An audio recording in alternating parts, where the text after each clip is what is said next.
আজ রাতে তৈরি করব পনিরের তরকারি। তার জন্য পনির এনে রাখা রয়েছে, এখনও কাটা হয়নি। এগুলো পিস পিস করে কেটে তেলে ভেজে তুলে রাখবো।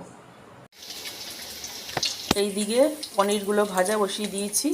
খানিকটা পনির ভাজা হয়ে গেছে, তুলে রেখেছি। আর এইদিকে ভাজা বসিয়ে রেখেছি। ওইদিকে তেলের কৌটো পরিষ্কার করতে করতে পনিরগুলো ভেজে নিয়েছি। দুটো কাজ একসঙ্গে করেছি, একদিকে পনিরগুলো ভেজেছি আর একদিকে তেলের কৌটোটা পরিষ্কার করেছি। দেখো ভাজার পর এটা কতটুকুনি হয়ে গেছে। যাই হোক, এটা একদিকে যেমন ভাজা হয়ে গেছে, অন্যদিকে তেমনি কাঁচা তিলটা আমি এখানে ভাজতে বসিয়েছি, যেটা নাকি কাজুর সঙ্গে মিক্সচারে গ্রাইন্ড করে নেব। এ দেখো তিলটা ভাজা হয়ে গেছে, কিন্তু তিলটা ঠান্ডা হওয়ার জন্য আমি প্লেটে রেখেছি। ঠান্ডা হলে পরে তবেই মিক্সিতে দেব।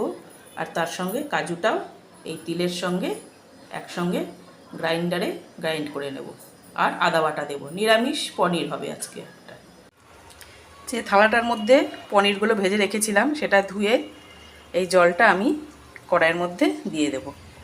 আর কড়াইতে অলরেডি দেখো মশলা দিয়ে কষা হয়ে গেছে, পনিরগুলোও দিয়ে দিয়েছি। এই জলটাও তার মধ্যে আমি দিয়ে দিলাম। যেটুকুনি তেল ছিল, মশলা ছিল, এটা এই তরকারির মধ্যেই চলে গেল, নষ্ট হলো না। রাতের জন্য পনিরের তরকারি আমার তৈরি। রাতের ডিনারে থাকছে পনিরের তরকারি আর রুটি।